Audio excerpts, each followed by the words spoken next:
Aprendamos. Una oportunidad para superarnos.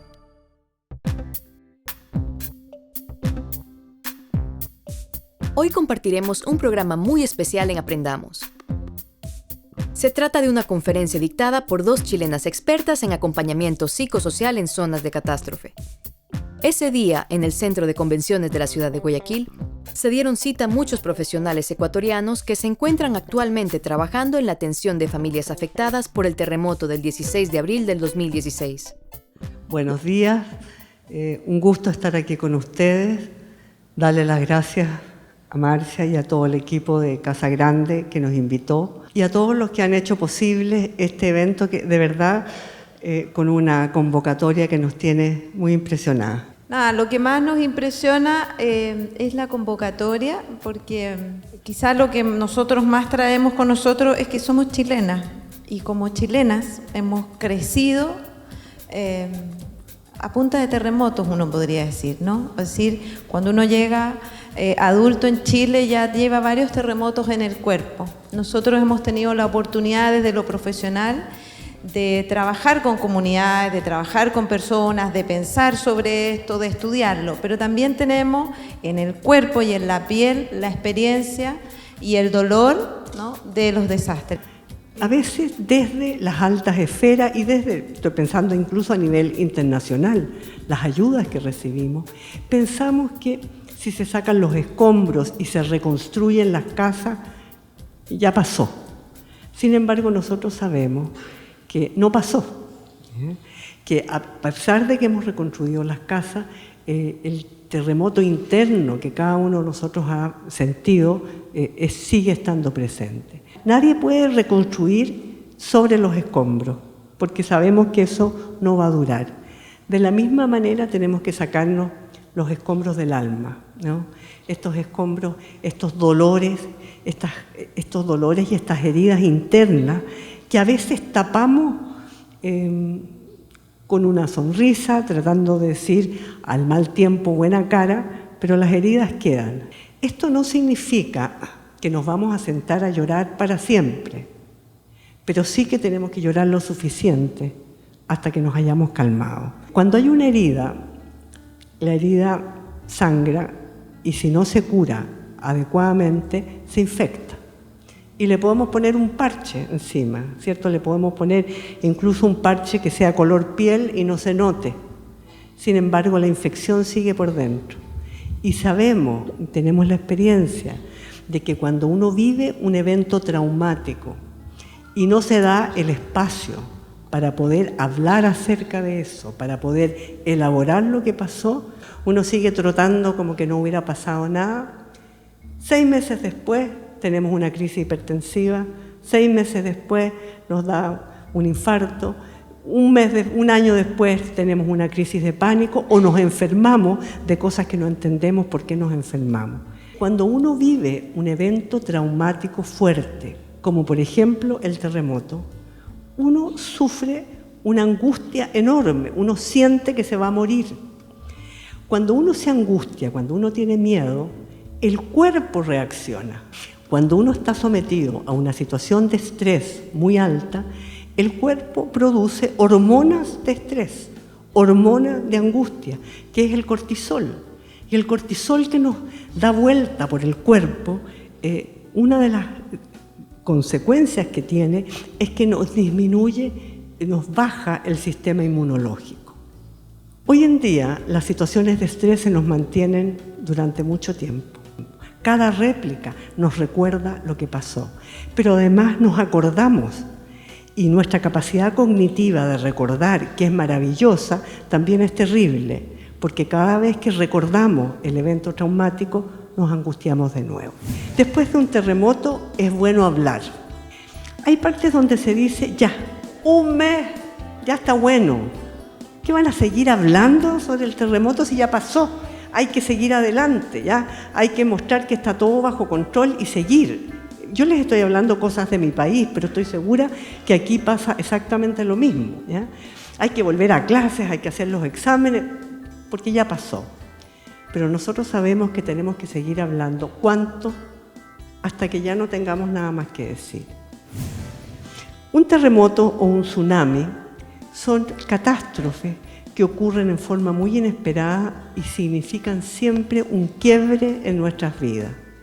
Dividen la vida en un antes y en un después. Especialmente la gente de Manabí, de Puerto Viejo y de las zonas más afectadas, la vida ya no va a ser nunca igual. Es como que uno nunca estuviera preparado para las catástrofes o nunca suficientemente preparado, ¿ya? Porque las catástrofes y estos eventos traumáticos nos invaden, nos asaltan sin aviso. El impacto en las personas y en las familias y en la comunidad es tan fuerte que nuestro estilo de vida se altera y sobrepasa nuestra capacidad habitual para enfrentar los problemas. Eso es algo que nos va a pasar a todos. Y así se describen las crisis. Todo aquello que antes hacíamos en forma muy fácil, hoy día se nos hace un mundo. O sea, esto que habitualmente hacía, ya no lo puedo hacer. Y eso da una sensación además de mucha vulnerabilidad. Es decir, pero ya no soy la misma, ¿ya? Especialmente si esto le pasa a personas mayores, uno siente que a lo mejor ya nunca más voy a ser capaz. Entender que esos son consecuencias del evento y probablemente se nos van a pasar. En un primer momento vivimos un fuerte impacto emocional que nos inunda. Todos tenemos emociones, todos nos emocionamos. Sin embargo, hay veces que las emociones nos inundan, es decir, se nos arrancan, se nos escapan. ¿Qué es la diferencia entre tener un poco de tristeza y que a uno se le caiga una lágrima, a que uno se ponga a llorar y sienta que no puede parar? Eso es la inundación.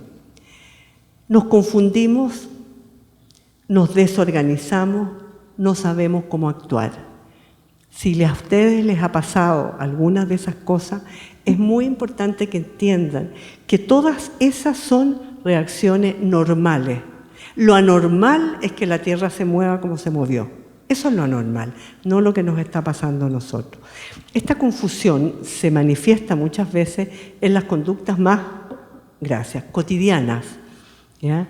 En echar agua caliente en el frasco del café, en guardar el celular en el refrigerador, cosas que parecen locas, ¿no? Porque esas cosas cuando ocurren uno siente además que está enloqueciendo. En estas situaciones es muy esperable que tengamos miedo, rabia, dolor, pena, impotencia. Todas las emociones son válidas. Lo que no es válido es muchas veces la expresión de las emociones. Cuando se ha muerto alguien, uno dice, pero ¿cómo va a tener rabia cuando alguien se murió? Tengo rabia porque me abandonó, porque me dejó antes de tiempo, porque no quiso ir al médico cuando tenía que ir, etc. Lo que no es válido es expresar la emoción de rabia de cualquier manera. Yo tengo derecho a tener rabia, pero no puedo agarrar a patadas a la gente, ¿ya? No puedo tirar una bomba, no puedo romper los vidrios. Eso es lo que no es válido. Pero no confundamos el vivir las emociones con la expresión de las emociones. Aquí hay un tema bien interesante que tiene que ver con el miedo. En estos casos, el miedo es una emoción súper válida. El miedo nos avisa que estamos en una situación peligrosa. De alguna manera, el tener miedo es una señal de que estamos en una situación de peligro. Y muchas veces ocurre que cuando una persona está no fortalecida, sino que sobrefortalecida quiere decir sobresegura, esa persona muchas veces está en riesgo, ¿ya? Los sobreseguros son los que van a la batalla, ¿cierto?, sin mirar lo que está pasando al lado y pueden ponerse en situaciones de mucho peligro. Nosotros queremos gente fortalecida, pero no sobrefortalecida. En estas circunstancias lo que necesitamos es compartir con otros, recibir apoyo y consuelo, contar lo que pasó. Lo que más uno necesita en momentos de catástrofe, después de la catástrofe, es una buena oreja. Alguien que sea capaz de escucharnos, alguien que sea capaz de contenernos. Y también fíjense que en nuestra experiencia es muy importante contar lo que pasó, recuperar el relato de lo que pasó. Fíjense que esa es una de las cosas buenas que ocurre cuando viene un extranjero, cuando viene alguien que no vivió el terremoto, porque uno a los que están aquí no les puede contar. Fíjate que la tierra se movió, que se movieron las murallas, es que yo estaba en un supermercado, en un centro comercial y se cayeron las cosas. A los que vivieron esto mismo no se los puedo contar, pero cuando viene alguien de afuera, uno lo cuenta y eso es tremendamente sanador. Parte del trabajo que nosotros hacemos de trabajo con grupos que han vivido situaciones de crisis es lo que llamamos la recuperación del relato. O sea, que sepamos lo que pasó. Una posible explicación de eso es que, porque alguien dice, bueno, ¿qué es lo que es este afán que uno tiene de saber todo lo que pasó, qué pasó, cuánto fue, cuántos grados hay? La gente con sus celulares apenas se mueve, la Tierra va a averiguar de cuántos grados fue el terremoto. Una explicación es que en el minuto de una catástrofe, cuando se nos mueve la Tierra, uno tiene una pérdida absoluta de control. Uno tiene la sensación de que no tiene control sobre nada. Nunca tenemos control sobre nada, pero por lo menos tenemos la ilusión de que algo controlamos, ¿no?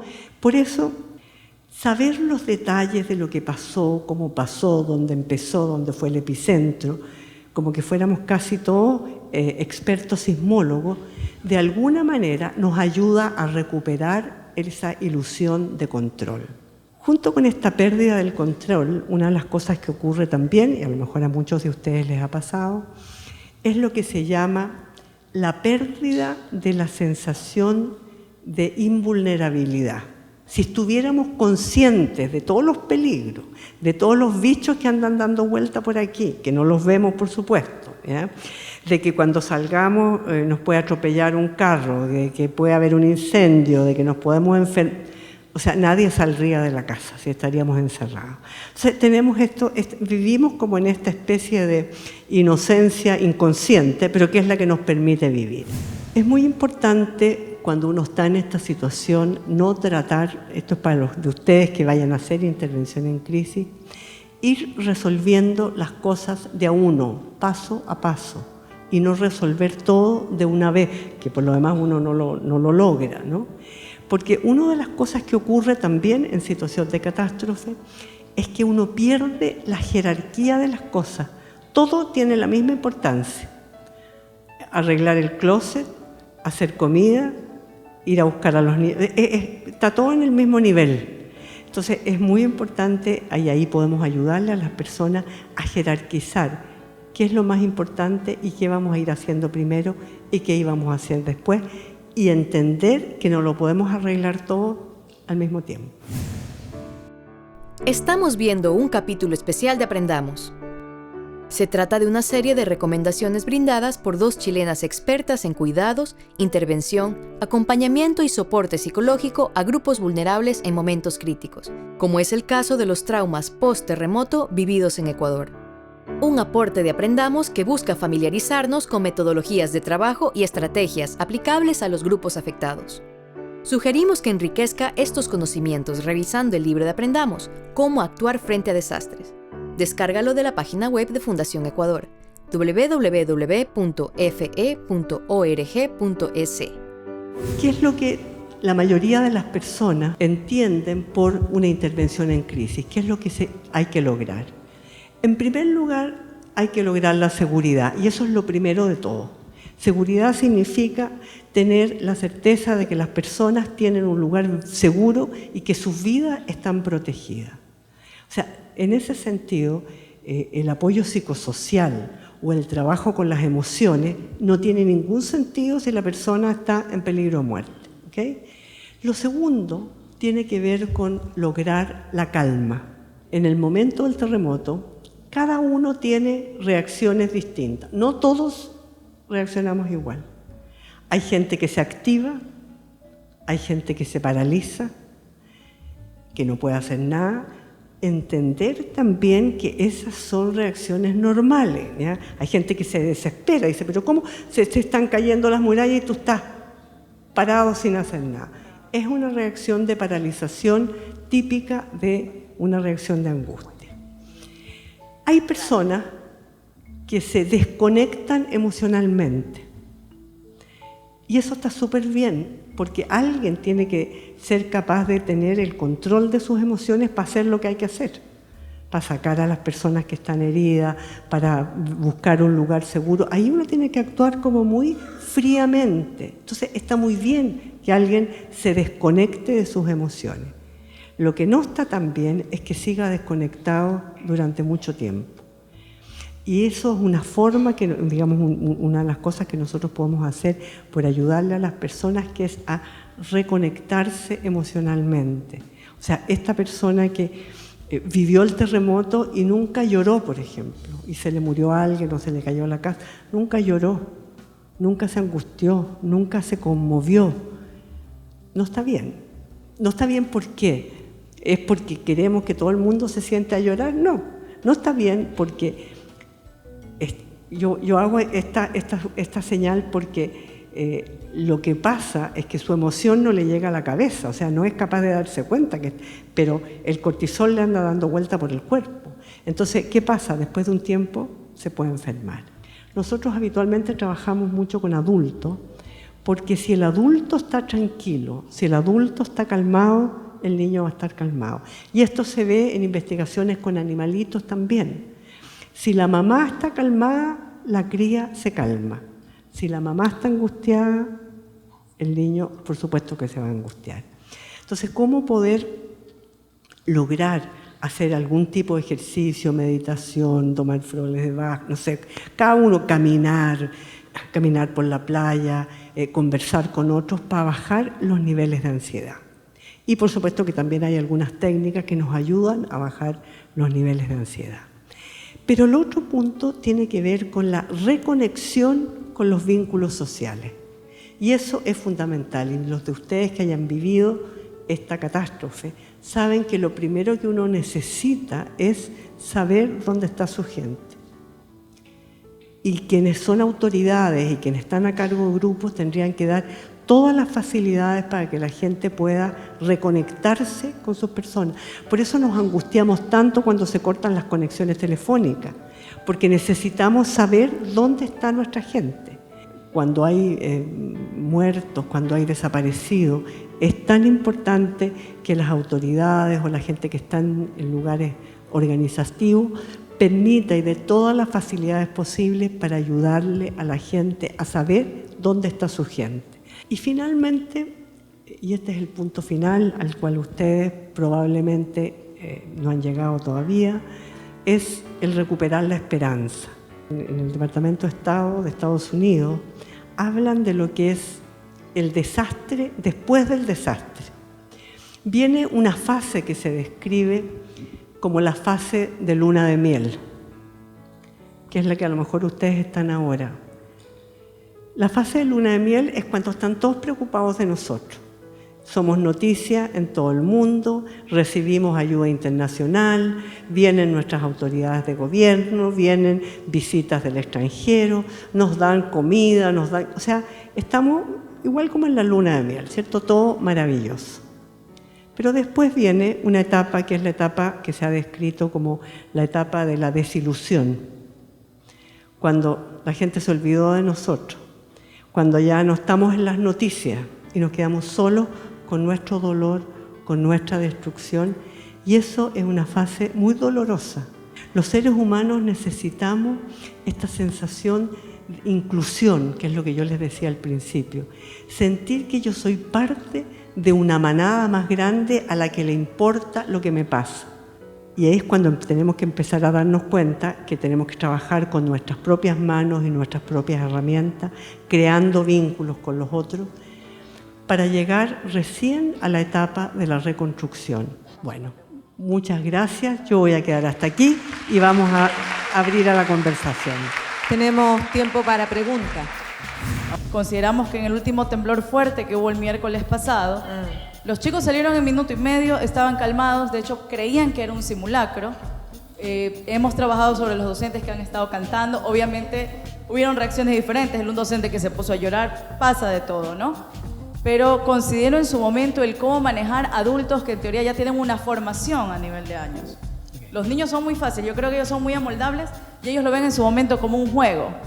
Salieron todos muy bien. El problema fue con los padres, particularmente pasó que nos rompieron una puerta y querían que abran las puertas para que salgan todos los niños. Esa era mi inquietud, un poco cómo trabajar con el adulto. ¿Sí? Creo que es súper importante la pregunta que, digamos, el comentario que tú haces, porque es fundamental. Nosotros lo hicimos en todos los lugares en los que hemos trabajado, trabajar con los equipos docentes, porque tú estás hablando de los padres, pero yo estoy pensando en los profesores. Primero, los profesores tienen que estar en las mejores condiciones para poder acoger a los niños. Si los profesores están angustiados, si los profesores están con reacciones de estrés traumático o postraumático, probablemente no van a poder hacer bien su trabajo. Cuando hablamos de preparación, ¿cierto?, tiene que ver con estos detalles, tiene que ver con anticiparse a que ante una réplica los apoderados van a llegar. Y van a llegar aunque lo hayamos hecho muy bien en términos de lo que es la educación de la población. Y entonces, ¿cómo dentro de los protocolos que tomamos, que algunos tienen que ver con la protección física de los niños, también el protocolo incluya quién va a dar la cara, quién le va a dar la información a los apoderados? Tal vez hay que pensar en, vamos a abrir una puerta y vamos a poner un cierto límite a eso. De alguna manera pensar que hay que darle cabida a ese movimiento. Como decía la Ana María, las emociones son difíciles de regular en una situación de temor.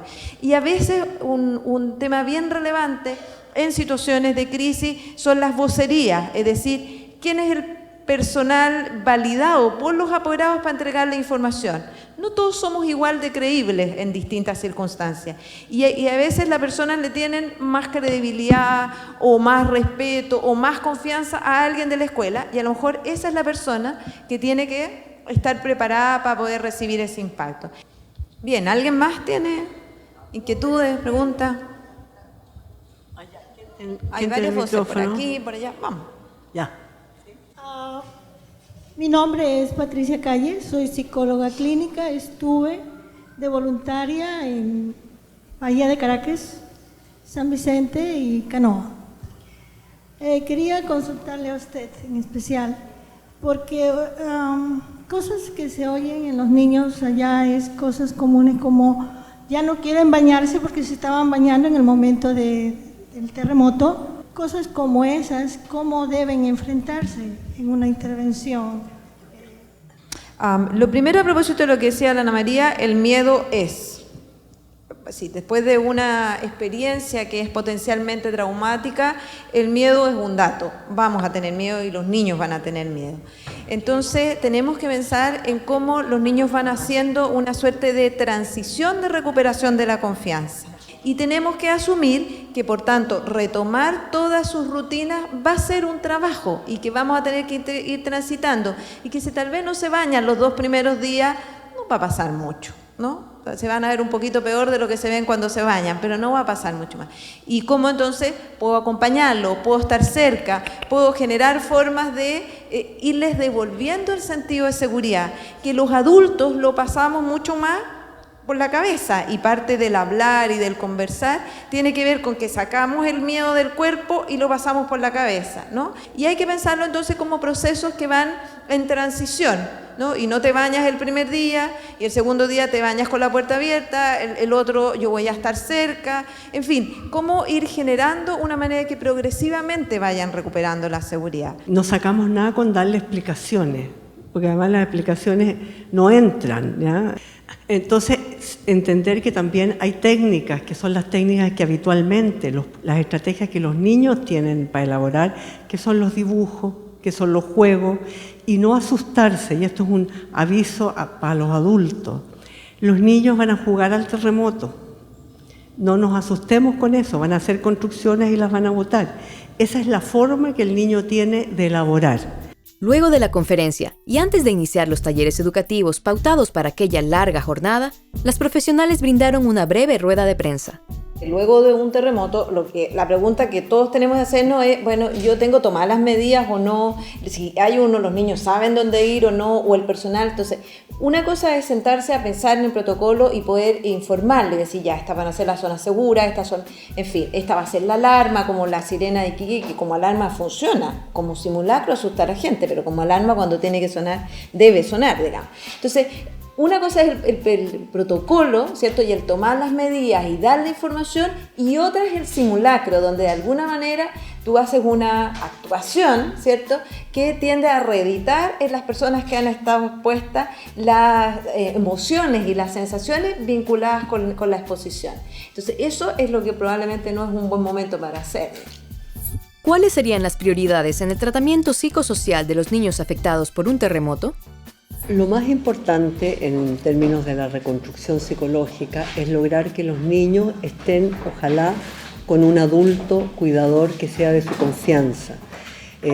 Hacer todo lo posible por rastrear a lo que son los vínculos más naturales, si perdieron sus padres, si es que hay abuelos, si es que hay vecinos, si es que hay padres de amigos que ellos conozcan, porque eso es muy importante para la recuperación psicológica. Para los niños, la seguridad tiene mucho que ver con recuperar la rutina, ¿ya? Con saber a qué hora van a comer, a qué hora van a dormir, con quién van a estar. Y en ese sentido sería muy importante lograr, aunque sea lugares de vivienda provisorios para estos niños, siempre acompañado de adultos cuidadores. Y en ese sentido también es importante entregar, si es que uno tuviera los recursos, espacio para esos adultos cuidadores, para que ellos estén bien, porque una madre angustiada, una abuela desorganizada, un adulto que está más asustado que los niños, no va a ser un elemento que les va a dar seguridad. ¿Cómo se debería tratar desde lo psicosocial a las personas adultas afectadas? Todas las estrategias con los adultos deben orientarse a sostener emocionalmente cómo se van rearmando los vínculos comunitarios, de modo que todo lo que tiene que ver con unidades productivas empiecen a funcionar.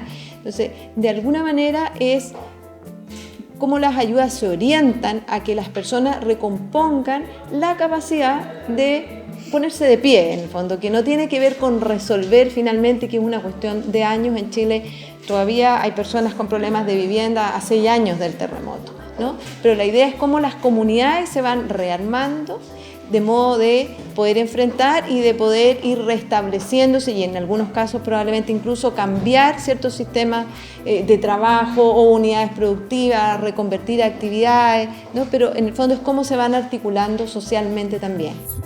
¿Cómo se debe manejar la continuidad de los programas educativos de los niños y los jóvenes afectados por el desastre?